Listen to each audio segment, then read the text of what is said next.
Hello everyone, it is I, Mechlor, and today I am playing Agents, but how can this be, you ask? The skill has been nerfed to oblivion, the deck is no longer playable. It went from tier 1 to tier nothing.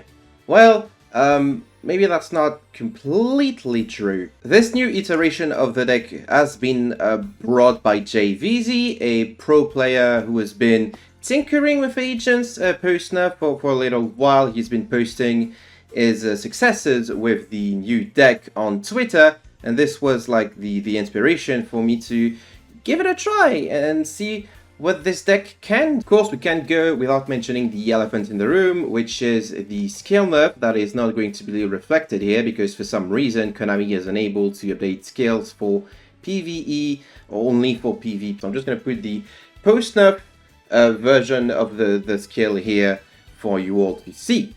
What the new skill does is you can send one agent from your deck to your graveyard, which is pretty good, and then allows you to put an Hyperion monster back in your deck to get a Venus so you can get your play started, which pretty decent. Also allows you to select any fairy monster on your field, turn it into a tuner. Only one monster, you can get to shuffle a ball back in the deck, but that is still a pretty solid skill. So this list here is a lesser version of the latest list shared by Jay Veasey. The main difference is that I'm playing two Majesty Hyperion because I'm an idiot. You only need one really to pitch with the Protector of the Agent's Moon, but I don't know, I just like having two. And also I'm only having two Neptunes because I only own two. So if you own one Neptune, the best piece of advice that I can give you that I also got from Jay is try to stick closer to 20 cards. I'm playing Books of Moon in lieu of Forbidden Droplets because I do not have the Forbidden Droplets.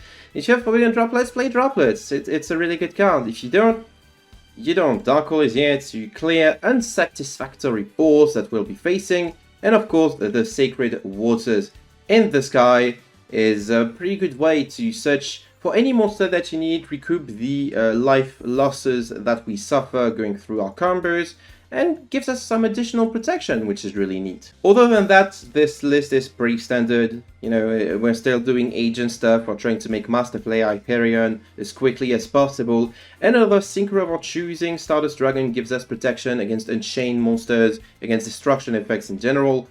Harpy / Lady, Cyber Harpy Lady / Lady is, I don't know, it's decent. I think what's better with Forbidden Droplet, but I don't have it. And Void Ogre Dragon is also a monster that you can go into that's really funny. You can also sometimes go into Clearwing, which is a pretty solid card in general. And then, you know, we have the Pluto guy that we were playing before. We have the Power Shaft that we're pitching for Master Hyperion. All pretty decent monsters. You know, I think the extra deck is still pretty flexible and you can put whatever amounts of like synchro, let's say 7 and 8 that you'd like in this spot. So this is the deck. Let's see what it can do.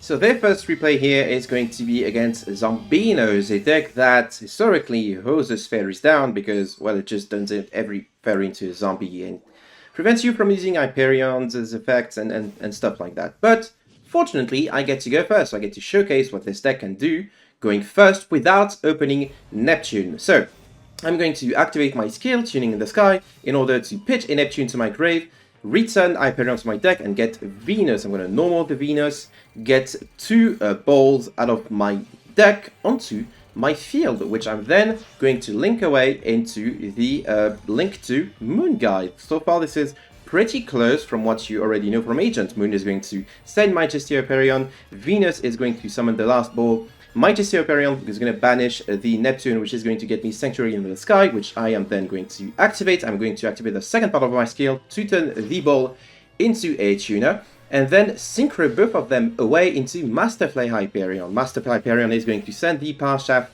which is then going to allow me to pitch the Earth in order to get the Master Hyperion for a later turn. Then I'm going to put the Uranus and Venus onto my field into a Stardust Dragon. The reason I'm going to Stardust Dragon here is I'm not 100% sure that my opponent is on zombies yet. You know, I just know that I'm playing an archetypal skill, not a generic one. So I'm like, you know what?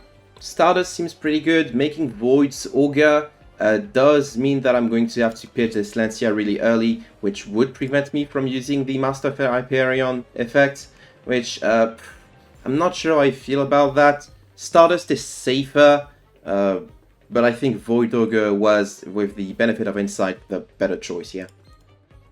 And I'm ending my turn. I do not summon the Master Hyperion yet because I am a coward.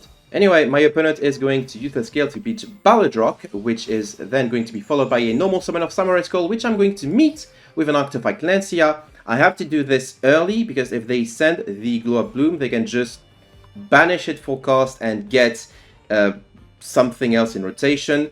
And if I send, if they send rather the Necrold Banshee, they can banish it this turn, which means that I get to use my Fairy's effects for another turn, which is very important. So, my opponent's going to set one and pass the turn here. During the draw phase, they're going to banish the Necrold Banshee, which is going to be followed by me using the Master of Hyperion effect to banish their face down, which is Haunted Zombies. They're going to activate the Zombie World from the deck and then bring back the Doom King Balladrock. But because I am a good player, I top decked a Book of Moon in order to beat them into Oblivion, which I'm going to activate now. Maybe I didn't need to activate it because I can just banish an agent monster to summon the Majesty. No, the Master Hyperion rather, and then I'm going to use Master Flay's Hyperion effect to not do much because there's not really anything that I can do in the zombie world. But still, there was like enough bodies for lethal on board, so I win. And this here replay showcases what the deck can do going second. I forgot. Oh, it's BLS. Of course it's BLS. It has to be BLS, right? It's not a deck that is particularly threatening to anyone or anything, but it does showcase that you can still combo off under the right circumstances. This hand we've drawn the Sanctuary in the Sky in our deck, which is kind of sad. Anyway, my opponent can activate Gateway to Chaos, get a Black Luster Soldier, activate the Super Soldier ritual in their grave in order to special this Black Luster Soldier directly from their hand. Then they're going to activate the part of their scale that just gets a card for free. And they're going to get the Super Soldier return stuff to their grave and then set a Super Soldier Synthesis. They're going to activate a Super Soldier ritual that they've decided to put into their deck, banishing the Gaia and the Sphere Kuribo to special the Super Soldier, which does have a floating effect. So their board is just two big guys and a set of Super Soldier Synthesis that I don't think I've paid attention to. So, I'm going to activate Sanctuary in the Sky because it is a very funny thing to do. Then I'm going to activate my scale to send a Venus. And now that I've taken the second part, I'm going to pitch the Neptune in order to bring back the Venus. Even though I've opened Venus, this is just to sort of play around, test the waters for DD Crow and Vela.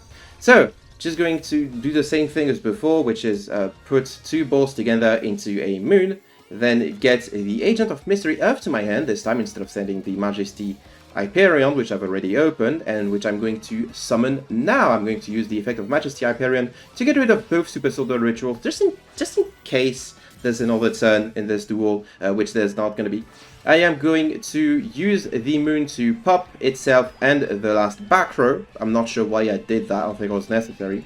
I'm going to put the ball and the Hyperion into a Masterflow after turning the ball into a tuner, then use the classic Masterflow effect of pitching the last Venus in order to get the Master Hyperion. Then I'm going to use this effect of Earth to get a Uranus to my hand, and then synchro them both into a Pluto. Then I'm going to special the Master Hyperion, and then I'm going to special the Agent of Entropy Venus, and then I'm going to get a Neptune for next turn. I'm going to use the effect of Master Hyperion to pop the Super Soldier. It is going to trigger a float into a Gaia monster, which is going to be met with a chain of Master Hyperion, banishing the regular BLS, and then Master Hyperion can just pop the newly summoned Gaia, and then I can attack for lethal, even through a Kytroid, which is pretty good. That is a pretty explosive turn. This deck feels pretty good to play. It certainly doesn't feel as busted as going for AFD into Summon Breaker or Tribute Summoning Invincible at the end of your combo, but that's still pretty neat. That is still a pretty strong deck with a pretty strong a skill that says Foolish One and then Switcheroo that's not as busted as what we're getting nowadays, but it's still like good, right? This deck genuinely feels pretty good to play, pretty fun as well, and there's still like, I feel like there's still room for exploration, for deck construction and stuff, and Jay would probably be better at guiding you to building and playing this deck, but I think it's done a great job at reminding people that Agent is still a potent deck in this format. Maybe not like as powerful as the other things we got out there, but a decent rogue option that still mostly gets us down by Zombie World, unfortunately. So yeah, that's going to be my take on the deck. It is a strong deck, which is fine, and we've moved from a completely bonkers deck into one that is just strong but in a rather fair way. Thank you for watching this video. Let me know what are your thoughts on this new iteration of Agents. Do you think the Shkia should come back to what it was before? No, it shouldn't. Maybe they could like buff it a little, but keeping Summon Breaker and Invincible and all of these unfun cards is probably the best way to go about this. Maybe you could allow it to go like into rank 8 and make Dengetsu like every other deck is able to now, but that probably shouldn't get much farther than this, right? Thank you once again for watching. Hope you are going to have a great rest of the week. I'm not sure when I'm going to post this. It's my issue though. And I will see you all next time.